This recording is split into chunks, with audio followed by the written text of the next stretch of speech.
So we're going to be making a special card for the Karen Berniston blog hop, and I've already gotten my 5x7 card base covered in cardstock, and we're going to be making a little kitchen scene using the oven pop-up. Here's the striped wallpaper and a gingham floor. I'm going to be doing a double stove in here because we're going to have the Easter Bunny telling his secrets behind how he gets all those Easter eggs dyed in time. He needs a lot of stovetops. So just a real quick refresher on how you make the oven. I like to train the folds, and I've actually cut these out of a glossy white paper.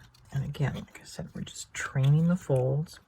Now the oven door on this, I have decided that we're going to leave shut. So I've actually put 2 pieces of score tape already on here. I've cut a piece of clear plastic, and the first thing I'm going to do is just peel off the backing on the score tape or double-sided tape, and then I'm just going to place that over the opening. Now, because I want the opening closed, I'm going to take my double-sided tape and just put it over the openings on the oven door. But I'm not going to take the tape backing off. I'm just going to leave it. Already die cut the knobs, and I have just taken the die and popped it over that. Taken my permanent magic marker, my Sharpie, my fine tip, to color in the knobs on there. And the way I like to do I'm getting these all glued on, so I find it so much easier to glue the stove detail pieces on, is I kind of center it up, kind of do a visual basing of where I think they need to go. And then I take my quick stick or whatever sticky tip, so you can kind of see how that is. Again, I'm just kind of spacing out where I think they're going to go, trying to have even spacing of my glue dots from the corners. If you think about how your burners are, you kind of want to line them up so that they're both going to extend a little bit over that embossed raised edge. But from what I remember of my grandmother's gas stove, there was always that empty space in the middle where she put things to keep them hot. So there's the stove. Then the next thing we're going to do is, because these are going to be put together, we're going to trim off these extra flaps. So we've trimmed off those, and then for the bases, we're going to, as you can see, I've already trimmed off the one side, and this side we're going to trim off basically from here up to that point, because we won't be putting cabinets. And what I like to do when I've cut those already off is I will often take some of my scrap and just glue some supports across, and we'll let that dry. We're going to do similar with these pieces, and while I could have left those tabs on to use as a support, you won't be able to get them as flat as doing this. So then the last thing I need to do is add the little door handle. So as you recall, you fold that one back, and you fold that one back, and then you come here and fold that forward, and you repeat to the other side. Sometimes with the coated card stock you'll have problems. I'm not finding, as long as I use the Limeco neutral pH glue, I'm not having that problem. Although I know when I've made these cards where I've used packing tape, the clear packing tape, that's usually when I have to use glue dots to get the handles to stay on. So now our oven base has kind of let the support strips glue up. I have marked my center of my card just at the fold mark. This is where we're going to need to glue back on first. So I'm matching those two up to the base there. And it suddenly dawns on me, now's the best time to put a strip of white paper here. So I've cut a strip of just white scrap that I'm going to glue quarter molding at the bottom or the baseboard, however you want to call it. And it's so much easier to do it at this point than trying to glue in the strip or 2 strips afterwards. So that's just kind of one of those little finishing touches that you might want to think about. We're going to just on the tabs that need to come down here.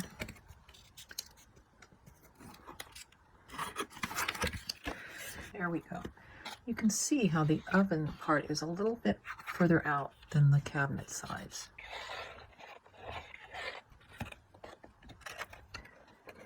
We'll get those kind of evened up. With most pop-ups, I don't like it to go right to have it flush with the base, because sometimes you get some cracking noises when you go to open because it's rubbing against the flat. I don't know if you can see that, but we're going to fold that flat, glue on that part. So there we have our stoves, our double stoves installed.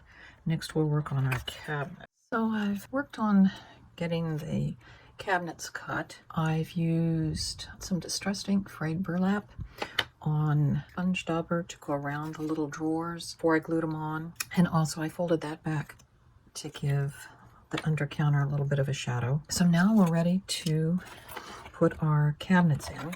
So I've got the one cabinet put in, and I'm going to put in the other one. So I'll just remove, I've used 1/8 inch double-sided tape on there, and I'm going to put, and basically I'm lining up this top edge with that. So there we have our cabinets in, and then I've cut some countertops. So I've got my glue.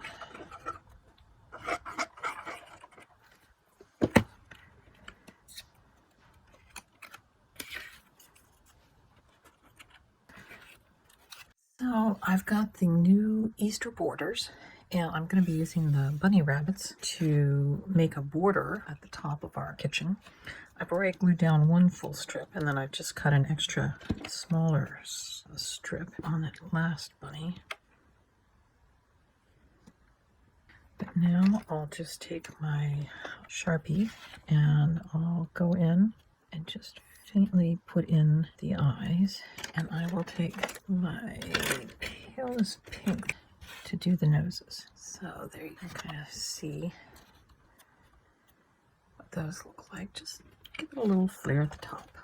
So for the pots that we're going to have cooking boiling eggs, I'm using the new kitchen borders set, and I'm going to be using this die that's up here, and it cuts, as you can see, some frying pans and some other the big casserole pots. And all I'm going to do is trim off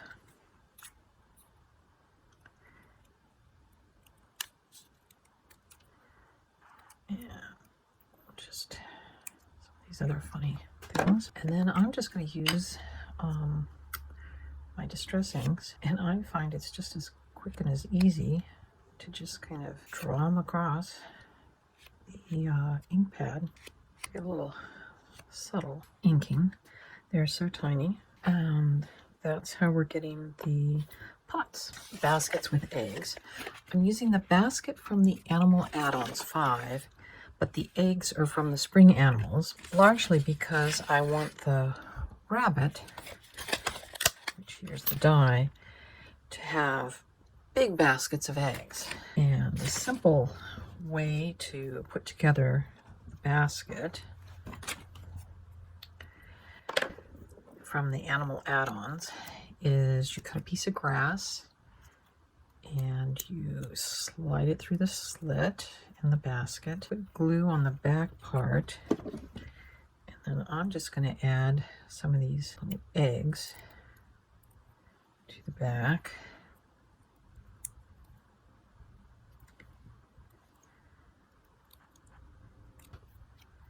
With the back eggs in, I will just add some glue to the back part.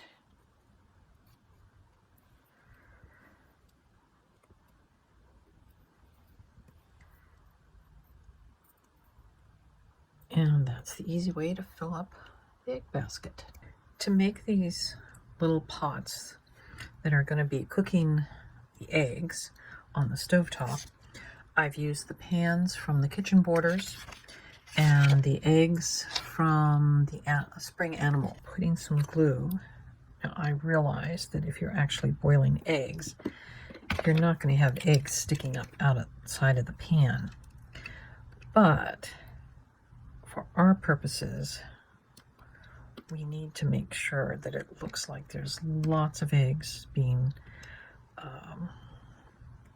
cooked. And so by doing that, it gives the illusion of a pan of eggs boiling. So to make the little gnomes, I've used the tiny gnome set, and then I've gotten their chef's hat from the baking borders. Girl gnome. And I've taken and embossed and die cut the braids, and then I've used a little bit of, let's see, the frayed burlap on this bright yellow. His beard I have cut from a silver metallic cardstock and used that same frayed burlap to kind of darken it up. There we go. So we're going to make 2 small band boxes for our gnomes, and I have cut strip out. I've glued together the center section, and now I'm taking a number 8 rubber band and I'm putting it twice around the inside, and then just going to put that up and over, and that should give it sufficient power to open and close. And then what I like to do is that, and I like to clamp them until they're dry. On 3 sides I've put on the decorative paper. So this one is kind of like he's on a little bit of a stool. Installing the gnomes, you want to make sure that when you go to close them, they'll fit inside the card.